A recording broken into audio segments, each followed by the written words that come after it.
चलिए ब्रेक के बाद एक बार फिर से आप सभी का स्वागत है। तो दीपावली रोशनी का त्योहार, खुशियों का पर्व और मिठास बांटने का सबसे बड़ा अवसर होता है। और इस त्योहार पर घर घर में मिठाइयाँ बनती हैं, बांटी जाती हैं और फिर दुकानों पर भी मिठाइयों की भारी बिक्री होती है। लेकिन इस मीठे त्योहार के पीछे एक कड़वा सच भी छिपा है। मिलावटी मिठाइयों और जहरीले मावा का कारोबार। मिलावट से बच के रहना, ये आपके सामने जो 4 शहरों के अलग अलग तस्वीरें हैं। पहली तस्वीर नोएडा से है, जहां पर मिलावटखोरों के खिलाफ किस तरीके से खाद्य सुरक्षा विभाग के तमाम लोग पहुंचे और यहां पर मिलावटी पनीर को फेंक दिया गया। दूसरी तस्वीर जयपुर से आप नोएडा के नीचे की देख रहे हैं, जहां पर मिलावटखोरों के खिलाफ जिस तरीके से अभियान चलाया जा रहा है उसका असर जयपुर में भी दिखाई दिया। तो यूपी के गोरखपुर और उत्तराखंड के रुड़की में भी ये जो खाद्य सुरक्षा विभाग की छापेमारी है ये दिखाई दी।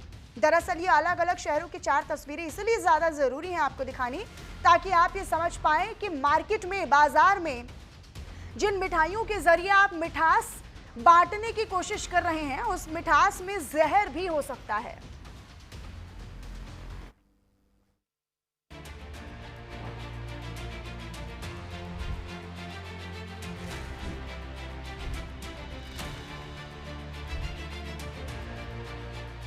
हर साल दिवाली के दौरान बड़े पैमाने पर मिलावटखोरी देखने को मिलती है, खासकर मावा, जो अक्सर सिंथेटिक केमिकल्स, सड़े हुए दूध या स्टार्च जैसी चीजों से तैयार किया जाता है।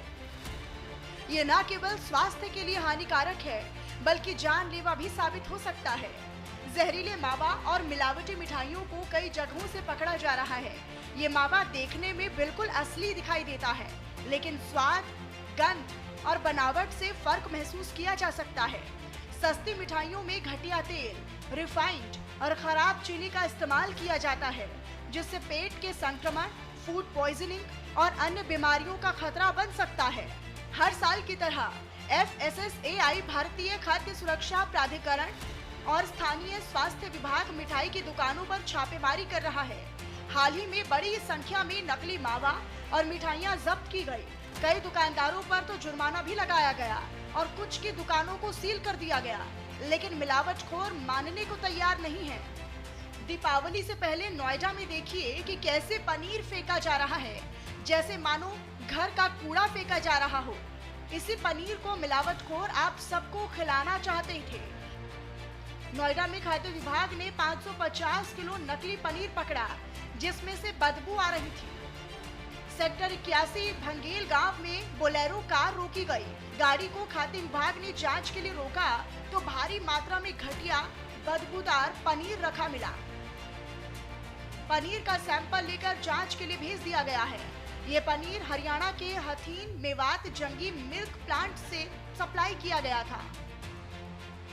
नकली पनीर की पूरे NCR में सप्लाई होती है, लेकिन देखिए कैसे अब इसे नष्ट किया जा रहा है। नोएडा में ही सड़े रसगुल्ले से भरा ड्रम पकड़ा गया। करीब 10,000 किलो से ज्यादा मिठाई नष्ट कर 6 सैंपल्स लिए गए। पुरानी मिठाई को दोबारा बनाकर बाजार में बेचा जा रहा था। हम ये खबर आपको इसलिए दिखा रहे हैं ताकि आपको मिलावटी चीजों से बचाया जा सके। जब तक सरकार इसको गंभीरता से नहीं लेगी, ऐसे ही मौत का सामान बाजारों में बिकता रहेगा।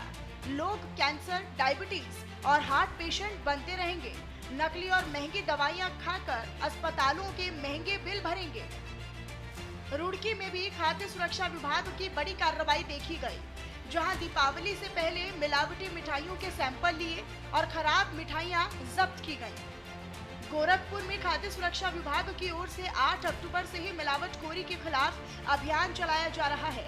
इस अभियान में अब तक 40 नमूने लिए जा चुके हैं। लगातार 3 दिनों से बड़ी कार्रवाई की जा रही है।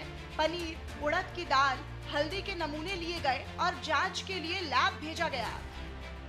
रिपोर्ट आने के बाद खाद्य पदार्थों की शुद्धता की पुष्टि होगी। टीम ने तत्काल 400 किलो खराब केला भी नष्ट कर दिया है। सहायक आयुक्त खाद्य सुरक्षा ने बताया कि ये केला उपयोग लायक नहीं था। हानिकारक केमिकल्स मिलाकर इसे पकाया गया था। ये फर्टिलाइजर कॉलोनी एरिया है गोरखपुर का और यहाँ पे ये मिठाई की फैक्ट्री है। यहाँ पे आपने जैसा देखा कि मिल्क केक बनाया जा रहा था। हम लोगों ने जो पाया है कि यहाँ पे खोए का भी निर्माण हो रहा है, जो मीठे खोए के नाम से। तो उसमें जो चीज़ें यूज़ हो रही हैं वो पाउडर, रिफाइंड, ग्लूकोज और अन्य चीज़ें हैं जो आपत्तिजनक हैं। खोए में ये सब चीज़ें नहीं मिलाई जा सकती। तो उस आधार पे छापा मारा गया है, उसका नमूना लिया जा रहा है। जो आपत्तिजनक चीज़ें हैं उनको सीज किया जा रहा है और इसके साथ-साथ इनको ये चीज़ों का नोटिस भी जारी होगी कि ये दोबारा इस काम को ना करें। अगर इसको करेंगे तो फैक्ट्री का लाइसेंस निरस्त किया जाएगा। इसके साथ-साथ जो अन्य लोग इस तरीके के काम कर रहे हैं, उनको भी ये एक तरीके का मैसेज दिया जा रहा है कि आप इन चीज़ों से बचें। मिलावटखोरी का आलम तो ये है कि जयपुर में 1275 किलो मिलावटी मसाले भी जब्त किए गए।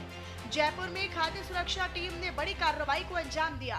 टीम ने मिलावटी हल्दी, मिर्च और धनिया पाउडर की लगभग 1275 किलोग्राम मात्रा जब्त कर एक संगठित मिलावट नेटवर्क का पर्दाफाश किया। जयपुर के ब्रह्मपुरी में नकली सरस और कृष्णा घी का भी भंडाफोड़ किया गया। यहाँ पर भी मामला दर्ज कर नमूनों की जांच शुरू कर दी गई है। यानी पनीर खाने जाओ तो वो नकली, घी खरीदने जाओ तो वो भी मिलावटी, सर्टिफिकेट नकली। आखिर आम इंसान जाए तो जाए कहाँ? Bureau report, news India.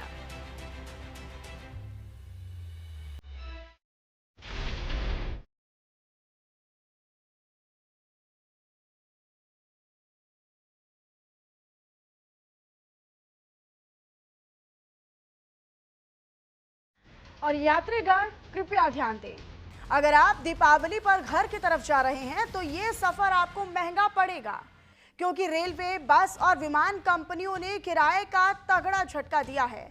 दरअसल ट्रेनों में वेटिंग के चलते टिकट मिलना भी मुश्किल हो गया है, तो वहीं फ्लाइट का किराया कई गुना ज्यादा बढ़ा दिया गया है। दिल्ली लखनऊ रूट पर विमान का किराया 18,000 है, तो वहीं मुंबई से लखनऊ का किराया 30,000 तक पहुंच चुका है। विमान का किराया हम आपको बता रहे हैं। बस के किराए की बात तो करिए ही मत, क्योंकि जो टिकट आपको आमतौर पर 600 रुपए का मिल जाया करता था, अब वो 4,000 पहुंच चुका है।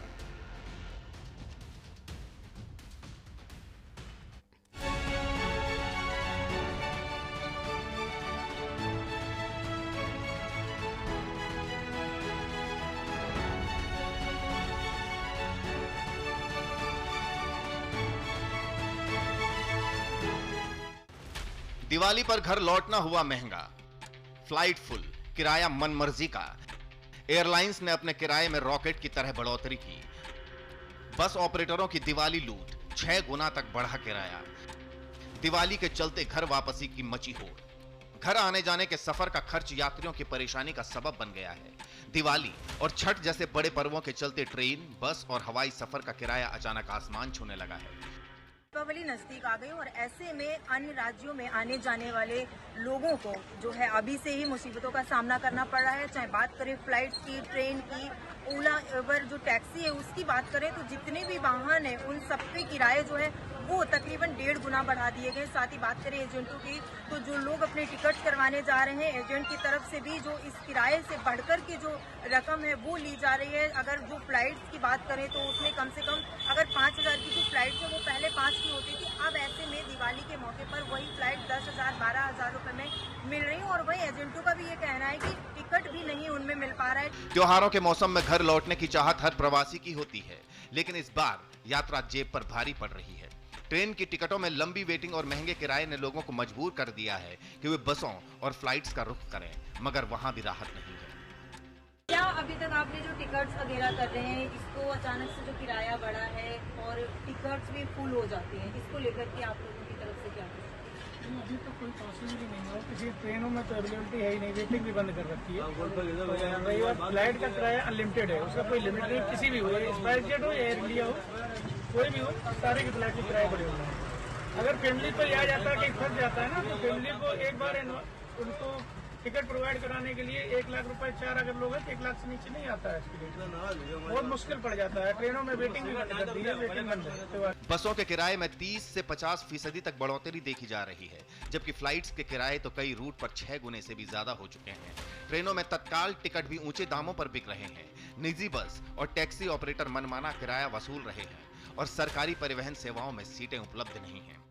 अगर आप नोटिस करेंगे कि आप जैसे दिवाली के सीज़न में, मैं मुंबई में अभी जॉब कर रही हूँ, रहती मैं यहाँ हूँ, लेकिन मुंबई से अगर मुझे दिल्ली आना है और दिवाली का टाइम है तो मैं 3 महीने पहले भी टिकट देखूंगी तो उस पीरियड का टिकट बहुत ज़्यादा होगा प्राइस।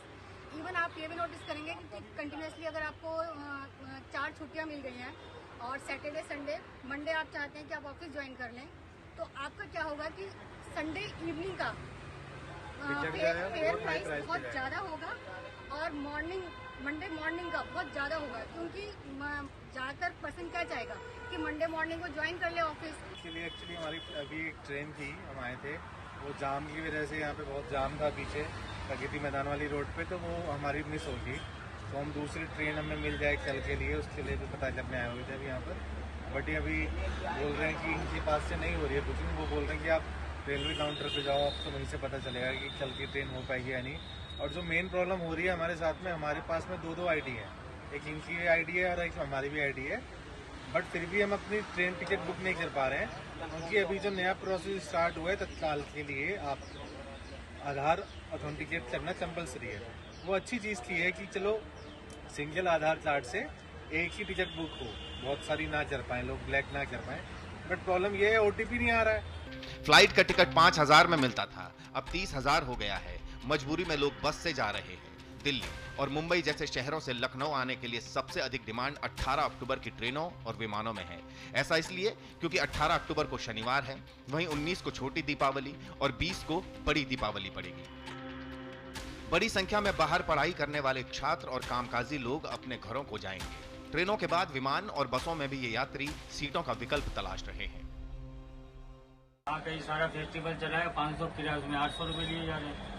इतने महंगे किराया कर दिया हर गाड़ी में। आपकी तरफ से कितना चार्ज लिया जा रहा है? जैसे अगर 1000 रुपए की टिकट है तो कई ऐसे एजेंट होते हैं जिनकी तरफ से 200 रुपए 500 रुपए इस तरीके से डिपेंड करता है टिकट पे, तो आप जो है वो कितना चार्ज करते हैं और किस टिकट पे किस हिसाब से जो है आपकी तरफ से चार्ज किए जाते हैं? वही 100-200 रुपये लिया जाता है टिकट में जी। अभी की बात करें तो फ्लाइट्स में क्या किराया चल रहा फ्लाइट में इस समय 10-10 हजार का चल रहा है, बिहार का 10,000, 12,000, 15,000, डबल 3 गुना रेट चल रहा है इस समय। टिकट्स मिल रही है इजिली? फिर भी फुल है, सीटें खाली नहीं है ट्रेनों में, फ्लाइटों में, इतना किराया होने के बावजूद भी। वेटिंग के टिकट न मिलने के कारण दिल्ली से लखनऊ के विमानों की सीटों की बुकिंग का असर उसके किराए पर दिख रहा है। सामान्य दिनों में दिल्ली से लखनऊ का विमान का किराया जहां 3,000 रुपए के आसपास रहता था, वो 18 अक्टूबर को बढ़कर 18,000 रुपए तक पहुंच गया है। मुंबई से लखनऊ का किराया भी 30,000 रुपए के करीब हो गया है। जानकार बताते हैं कि अगले एक सप्ताह में इस किराए में 15 से 20% तक की वृद्धि हो सकती है। त्योहारी मौसम में यात्रियों को राहत देने के लिए सरकार और ट्रांसपोर्ट कंपनियों को अतिरिक्त इंतजाम करने की जरूरत है, वरना हर साल की तरह इस बार भी आम जनता ही परेशान होगी। दीपावली पर घर आने के लिए अब लोगों को आगे के एक दिन पहले खुलने वाले तत्काल कोटे का ही सहारा है। नई दिल्ली और दिल्ली क्षेत्र से 18 अक्टूबर को लखनऊ आने वाली 28 ट्रेनों में करीब 7,000 सीटें तत्काल कोटे में स्लीपर और एसी में 17 अक्टूबर की सुबह खुलेंगी। इसी तरह IRCTC तेजस एक्सप्रेस में 2 अतिरिक्त बोगियां लगाकर कुछ राहत दे सकता है। अभी हमने आपको एक रिपोर्ट दिखाई जिसमें आपने पूरी तरीके से विस्तार से ही समझा, लेकिन देखिए त्योहारी सीजन है, धनतेरस से लेकर दीपावली और उसके बाद तक भाई दूज तक जो पूरी त्योहार है वो सिलसिलेवार तरीके से पड़ रहे हैं हर साल की तरह। लेकिन ऐसे में बड़ा सवाल ये है कि लोग दिवाली मनाने के लिए छुट्टियों पर अपने घर जाएं तो जाएं कैसे। अब सवाल इसीलिए है क्योंकि जो ट्रैवल का जो किराया है वो बहुत ज़्यादा बढ़ गया है। बसों से अगर लोग यात्रा करना चाहते हैं तो फिर ज़रा संभल लीजिए, क्योंकि सीधा असर अब त्योहारों पर यात्रियों की जेब पर पड़ने वाला है। यहाँ पर 100 से 250 गुना सीधे तौर पर जो हाइक है वो हो गया है। अब मैं आपको समझाती हूँ यहाँ पर कि कैसे। दरअसल आप जो अमूमन तौर पर देखते होंगे बस को जब आप ट्रैवल करते हुए बुक करते होंगे, तो आप अगर नोएडा से लखनऊ जाना चाहते हैं, नोएडा से वाराणसी जाना चाहते हैं या गोरखपुर जाना चाहते हैं, तो अमूमन आप जब ट्रैवल करते हैं तो फिर आप देखते होंगे कि वो किराया 600 से और ज़्यादा से ज़्यादा, मतलब आप 1,000 के अंदर आप गोरखपुर जाना चाहते हैं या लखनऊ जाना चाहते हैं तो आप आराम से नोएडा से जा सकते हैं। लेकिन मैं अपने कैमरा पर्सन को बोलूँगी कि वो यहाँ पर ज़रा जूम करके दिखाएं कि क्यों हम ये कह रहे हैं कि इस बार ट्रैवल करना बहुत ज़्यादा जेब पर भारी है। वो इसीलिए क्योंकि आप ये समझिए कि यहाँ पर लगभग 11 बजे की बस है, जो कि आपको 7.5 घंटे के आसपास पूरा ट्रैवल टाइम यहाँ पर दिख रहा है। 6:30 बजे के करीब आपको वहाँ पर अराइव करवाएगी, यहाँ पर छोड़ेगी। लेकिन इसका किराया आप समझिए कि 3,739 है, जो अमूमन आप देखते होंगे जब आप नोएडा से लखनऊ जाते होंगे। ये देखिए, ये भी नोएडा से लखनऊ पूरा आपको ब्यौरा इसलिए दिखा रहे हैं। यहाँ 11:10 की बस है और फिर ये 7:20 पर आपको ड्रॉप आउट करेगी। यहाँ पर आप लगभग 2,900 रुपये आपकी किराया है बस का। तो आप ये समझिए कि यही किराया जो है वो आम दिनों में ज़्यादातर 400, 500, 600 या ज़्यादा से ज़्यादा आप 900 तक इसे मान सकते हैं। वो भी डिस्टेंस पर डिपेंड करता है। इसके अलावा ये देखिए 10:30 बजे और 7:05 पर ये बस आपको आपके गंतव्य तक छोड़ेगी। ये हम आपको पूरे बस का सिलसिलेवार तरीके से बता रहे हैं। ये 8 घंटे 35 मिनट का समय आप के लिए लेगी कि यहाँ पर आपको 8.5 घंटे में पूरा वक्त बिताना होगा उस बस के अंदर। एसी बसों का किराया है, ये भी जान लीजिए, 2,919 रुपये, लगभग 3,000 रुपये। और इसमें जो हाइक है वो यहीं पर नहीं रुका है, बल्कि 3,000 से ऊपर भी प्राइस चला गया है। 3,099, 3,019, 3,059 रुपये भी आप देख रहे हैं, जो रात के समय पर और सुबह अगर ये बस आपको छोड़ती है। हालांकि एसी बस है और ज़्यादातर क्या होता है कि लोग जो हैं वो धक्का मुक्की से बचने के लिए वातानुकूलित निजी बसों का इस्तेमाल करते हैं। लेकिन ये आमतौर पर जो किराया 700, 800 या 900 तक हो सकता है, लेकिन अब वो त्योहारी सीज़न में यानी दीपावली के सीज़न में अब वो किराया 3,000 से 500 से भी ऊपर, मतलब आप समझिए 3,500 से भी ऊपर बैठ रहा है। अब आप ये समझ सकते हैं कि इस रेट में यात्री जो हैं, जो परिवार वालों से मिलने चाहते हैं या दीपावली की छुट्टियों के लिए जाते हैं और उन्हें बस से ट्रैवल करना हो, क्योंकि नोएडा से लखनऊ या गोरखपुर या वाराणसी तक का सफ़र आमतौर पर लोग बस में ट्रैवल करना बहुत ज़्यादा रियायत भरा समझते हैं और ज़्यादा उन्हें राहत भी होती है। लेकिन ये राहत से ज़्यादा लोगों के लिए भारी पड़ रहा है उनकी जेब के लिए, क्योंकि आप ये समझिए कि वातानुकूलित निजी बसों का इस्तेमाल, जहाँ केवल 1,000 रुपये तक, ये बहुत ज़्यादा मैक्सिमम करके आपको प्राइस बता रही हूँ, जहाँ 1,000 रुपये, 900 रुपये बहुत ज़्यादा मैक्सिमम प्राइस जाता था, यहाँ पर 4,500 रुपये तक, 3,500 रुपये तक जो पूरा किराया है उसकी सीमा जा रही है। अब आप समझिए कि सवाल यही है लोगों का, क्या वो दिवाली मनाएं, लेकिन दिवाली के बाद अगर वो परिवार के साथ अपनी दिवाली मनाना चाहते हैं या अपने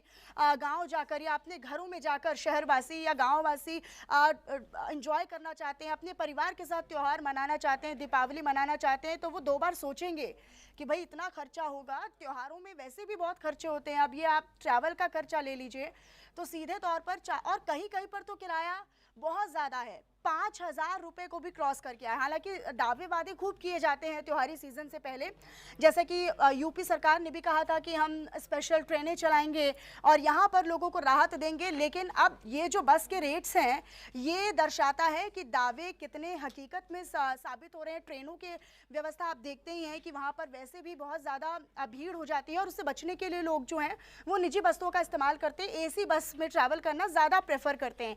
लेकिन अब एसी बस में ट्रैवल करना यहाँ पर लोगों के लिए बहुत ज़्यादा किफ़ायती नहीं होगा, यानी निश्चित तौर पर आपका जो फेस्टिव सीज़न है वहाँ पर भी खर्चा होगा। दूसरी तरफ अगर आप यहाँ पर अपने घर वालों के साथ दीपावली मनाने जा रहे हैं तो आप आधा खर्चा अपने ट्रैवल का ही मान सकते हैं। निश्चित तौर पर ये बहुत बड़ा एक असर जो एक आम नागरिक की जेब पर पड़ेगा।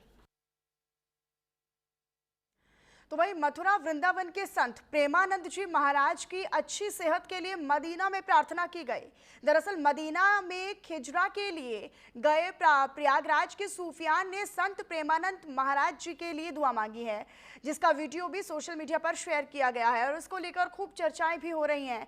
प्रेमानंद जी महाराज के स्वास्थ्य लाभ की कामना में देश भर के भक्त लगातार प्रार्थना में जुटे हुए हैं। तो वहीं अब ये दुआ सीमाओं को पार कर सऊदी अरब के मदीना तक पहुंचने की बात सामने आई है।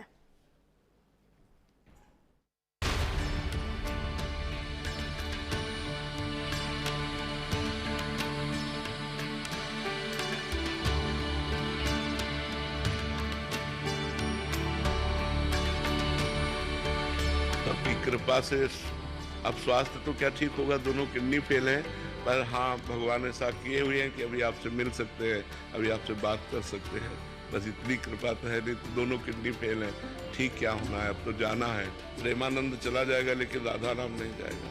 प्रेमानंद के द्वारा गाया हुआ राधा नाम की छाप जन जन में रहेगी। 10 दिन बाद प्रेमानंद महाराज को देखकर भक्त रोने लगे, राधे राधे के जयकारे लगाए गए।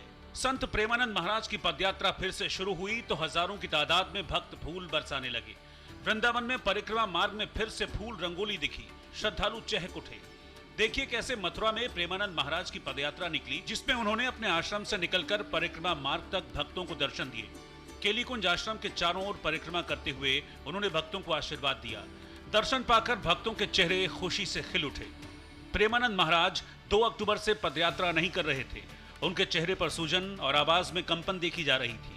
पहले जहां उनके चेहरे पर तेज और नूर झलकता था, वहीं अब चेहरे की सूजन देखकर भक्त व्यथित हैं। हालांकि धीरे धीरे अब उनके स्वास्थ्य में सुधार हो रहा है। उनका नियमित डायलिसिस चल रहा है। जब किसी की किडनी काम नहीं करती तो डायलिसिस की जरूरत पड़ती है। इसमें खून से गंदगी और शरीर में जमा अतिरिक्त पानी निकाला जाता है। अगर किसी की दोनों किडनी खराब हैं और उसका डायलिसिस न हो पाए तो मौत भी हो सकती है। प्रेमानंद महाराज को साल 2006 से पॉलीसिस्टिक किडनी डिजीज है। इसके कारण उन्हें लगभग 19 साल से डायलिसिस की जरूरत पड़ रही है।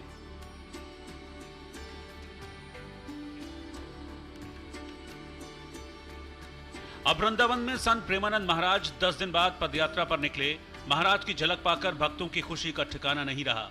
उनकी आंखों से खुशी के आंसू छलक पड़े और हजारों की भीड़ जोर जोर से राधे राधे के जयकारे लगाने लगी।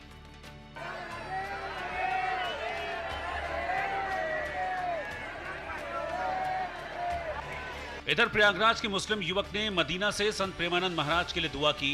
युवक का नाम सूफियान इलाहाबादी है। वो प्रयागराज के नखास कोना का रहने वाला है। सूफियान उम्रा करने मदीना गया है। तो जानते होंगे कि हमारे प्रेमानंद महाराज जी और हमारे हिंदुस्तान के बहुत ही अच्छे इंसान हैं। और अभी हमको ये पता चला कि बीमारी हाल में हम गुम्बज खिजरा से दुआ करते हैं कि अल्लाह ताला जो है गुम्बज खिजरा साय से जो अल्लाह ताला उनको जल्द से सेहत तंदुरुस्ती अता फरमाए। और हम हिंदुस्तान के हम इनको लाइक करते हैं, सच्चे अच्छे इंसान ही है। यानी प्रेमानंद महाराज के लिए दुआ और प्रार्थनाओं का दौर जारी है। भक्त ये चाहते हैं कि वो जल्द ठीक हों और दीर्घायु हों। फिलहाल यहाँ पर रुक रहे एक छोटे से ब्रेक